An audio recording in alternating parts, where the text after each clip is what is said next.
नमस्कार मित्रांनो, मी पोपटराव बोरुडे.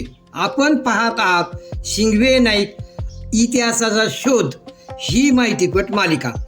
मित्रांनो, आजच्या भागात आपण भारताचे माजी केंद्रीय मंत्री NKP साळवे आणि सहजयोगाच्या संस्थापक श्री माताजी निर्मला देवी यांच्या कार्याविषयी थोडंसं जाणून घेणार आहोत. चला तर या गौरवशाली इतिहासाचा प्रवास सुरू करूया.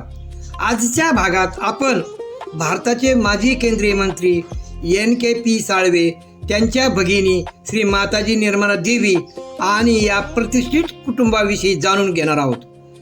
आजच्या भागात आपण भारताचे माजी केंद्रीय मंत्री NKP साळवे, त्यांच्या भगिनी सहजयोगाच्या संस्थापक श्री माताजी निर्मला देवी, NKP साळवे आणि माताजी निर्मला देवी हे सख्खे भाऊ बहीण होते.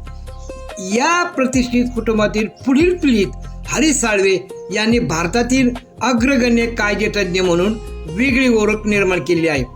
स्थानिक परंपरा आणि उपलब्ध माहितीनुसार या प्रतिष्ठित साळवे कुटुंबाची मुळे शिंगवे नाईक गावाशी जोडलेली जातात.